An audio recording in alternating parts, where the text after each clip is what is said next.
pekerjaan Anda ini barokah. Kemudian yang terakhir saya beri ijazah tentang Al-Fatihah ya, karena ini surat yang populer. Kalau saya ijazahi Quran 30 juz pasti sampean nggak hafal. Atau ijazah surat Baqarah, kalau mau Baqarah mau. Ijazahi surat Baqarah mau 2 juz setengah. Mau Mas Asep? Ya Fatihah aja yang gampang ya. Nah, ya kulhu Fatihah ini paket ringan ini. Tapi pahalanya apa? Besar. Ini beda ya, artinya selama ini mungkin Anda baca tapi monoton ya. Tapi ini saya bacakan teks aslinya tentang istilahnya itu mazaya itu kelebihannya Fatihah. Saya baca Arabnya dulu, nanti ini terakhir ijazah. Tadi kan saran-saran umum tentang sosial ya, pokoknya jadikan kebaikan itu punya nilai sosial yang baik lah. Jadi nanti orang yang nggak amanah nggak laku ya, calon bupati, gubernur, presiden yang nggak amanah juga nggak laku. Begitu juga kiai yang tidak amanah juga nggak laku, suami yang nggak amanah juga nggak laku, istri yang nggak amanah juga. Sehingga kebaikan ini jadi nilai sosial yang dalam tanda kutip sudah keniscayaan ya.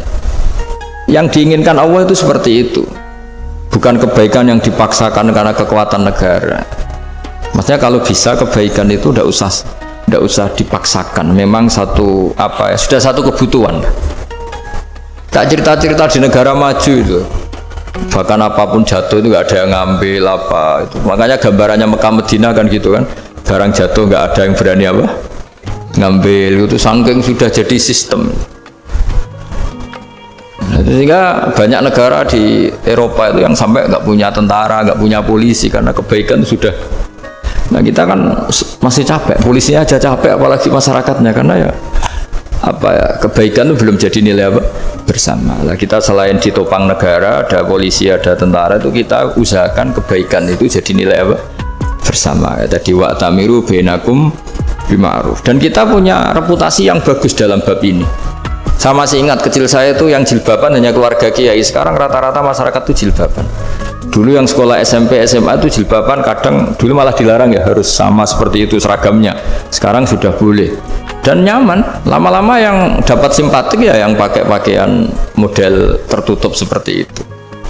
Lama-lama gamane cara wong golek mantu ya golek yang seperti itu daripada yang blodor. Lama-lama jadi nilai bersama. Ya ingin saya seperti itulah. Di terminal juga sama. Orang mau makan cari warung yang kelihatan ada ayat kursinya, pakai jilbab, atau paling tidak dia nggak mungkin lah nyuguhkan yang tiren atau yang haram. Akan ada garansi sosial, ada apa? Ada garansi apa? Sosial dengan penampilan yang soleh itu kan, masa iya nyuguhkan oplosan babi gitu misalnya itu. Jadi nilai sosial itu harus ya tadi harus benar-benar jadi nilai yang, sehingga negara biar nggak capek-capek. Polisi juga gak capek kan, karena tugasnya corong Jawa mau ngawat-ngawati tok, tapi sudah tidak perlu tegang karena kebaikan sudah jadi nilai apa bersama. Ingat-ingat ya ayatnya tadi, wa'tamiru bainakum bima'ruf. Jadi kebaikan itu harus jadi nilai bersama. Iktimar itu menjadi urusan bersama. Makanya kalau kita rapat besar disebut apa? Muktamar. Muktamar itu urusan bersama. Ya tadi imamnya sholat juga menopang Gojek karena nggak lama-lama nopang Grab, nopang Kernet, nopang penjaga Indomaret, penjaga bensin, pom bensin. Lah dia hanya punya waktu 5 menit terus imamnya baca Baqarah kan. Iya imamnya mursyid, mungkin dia tambah lama tambah dapat aplaus dari muhibbinnya, tapi makmumnya dia tambah lama tambah dapat penghormatan dari pecintanya, tapi kitanya wah khusyuk wali kan, dia dapat status naik lah. Kita yang sudah tidak ikut jadi wali diganggu apa pekerjaannya. Kalau ada imam seperti itu sampai mufarokoh saja, niat ya Allah sampai sini saja saya makmum orang itu, silakan orang itu punya urusan sendiri dengan jenengan, ya sudah, atau salib saja apa. Nah, itu boleh kalau dalam fikih namanya apa mufarokoh. Mufarokoh itu niat, tapi kamu jangan langsung selonong mufarokoh, niat dulu pamit sama Allah bahwa sekarang mau mufarokoh. Tapi ya jadi sholat yang aneh kan, imamnya masih rukuk, kamu terus sujud, terus apa-apa selesai ya. Mungkin dalam pandangan itu orang lain ini maksudnya makmum gimana ini kok begini. Tapi sudahlah Allah Maha tahu. Nah, insya Allah dimaklumi. Ya saya baca tentang Fatihah ya, karena sampean pasti sering baca Fatihah. Supaya apa sekaligus jadi jimat lah gitu. Jadi kalau kamu sering di jalan-jalan yang mungkin sepi atau mungkin kan tidak semua teman Grab itu nasibnya bagus yang di Semarang Jogja. Mungkin yang di Kalimantan di Papua kan ada yang 10 kilo gak ketemu rumah, ya kan? Ya lihat di TV-TV itu kan kasihan kan.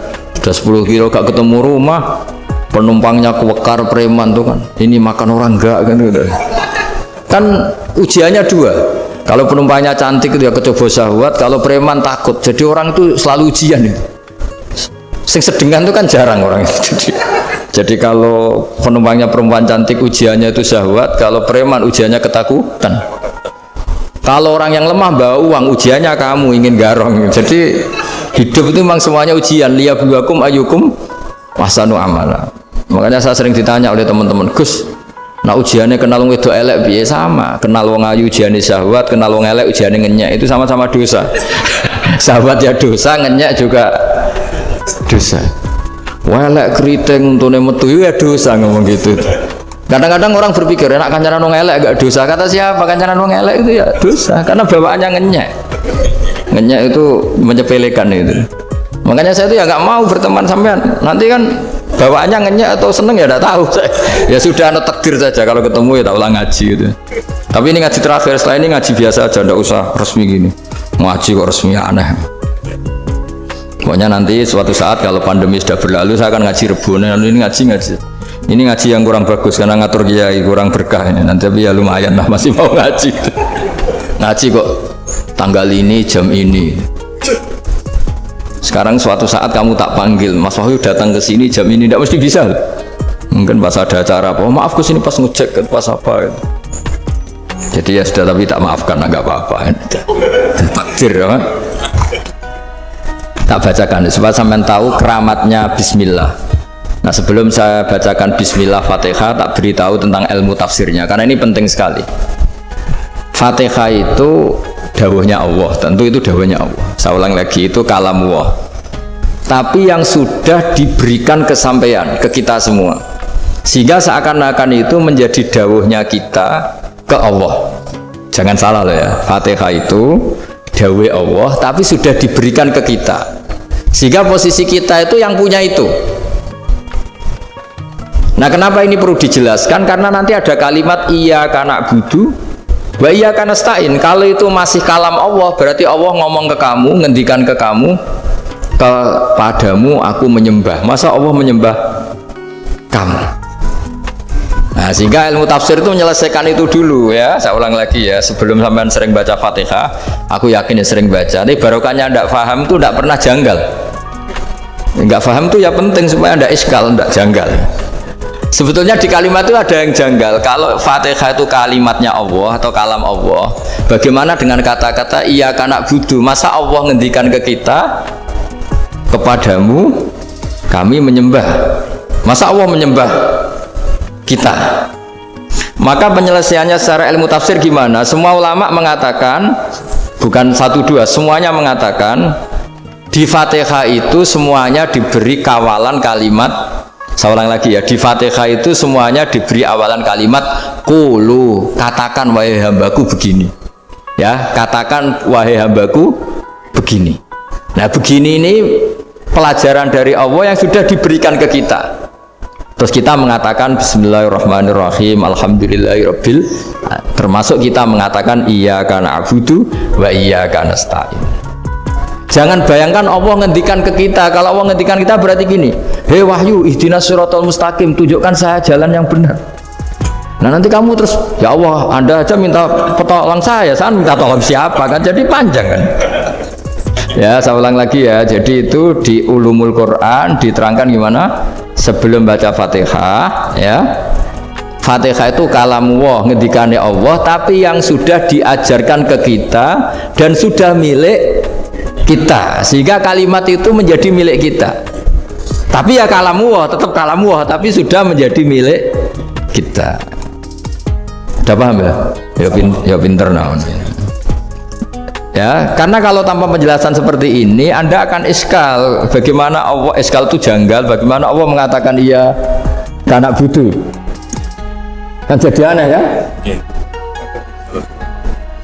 Ya, jadi tak jelaskan secara ilmiah ya. Jadi kata ulama-ulama tafsir, ayat-ayat Quran seperti ini sebetulnya dimulai dari kulu apa?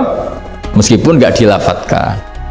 Itu kan sama dengan qul huwallahu ahad Muhammad, katakan kalau Tuhan itu satu. Ya namanya Quran itu kan kalam Allah, membina nabinya, membina umatnya. Makanya dikatakan atau enggak di sini tersembunyi kata qulu, katakan. Ya. Jadi ya ibarat apa itu? Kamu ngajari anak kamu lah. Panggil jenengan bapak kulo. Itu maksudnya anak itu, kalimat itu kalimat kamu, tapi kamu ajarkan ke anak kamu. Terus anak kamu bilang, Pak jenengan bapak kulo. Nah, ketika kamu mengatakan jenengan, bukan kamu mengatakan jenengan anakku, berarti anakmu itu bapakmu, kan lucu kan? Anak kamu ajari jenengan bapak kulo, engkau bapak saya. Terus anak kamu mengulang jenengan atau kamu bapak saya. Berarti itu kalimat yang kamu ajarkan, tapi sekarang sudah milik anak kamu. Kalau itu kalimat kamu kan lucu, masa anak kamu bilang bapak?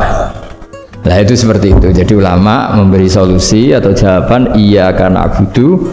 Iya itu sebelumnya ada kata-kata kulu, katakan wahai hambaku, hubungan kamu dengan saya adalah katakan iya karena abudu wa iyyaka nasta'in. Terus hubungan kamu dengan saya katakan juga dalam doamu ihdinas siratal mustaqim. Jelas ya, jadi itu kalam Allah yang sudah milik kita karena diajarkan Allah untuk kita. Dong ya. Ya udah dong gak jelas gak. Tapi bagus, gak jelas itu bagus. Kalau kamu jelas gak jadi dikrem, jadi gubernur.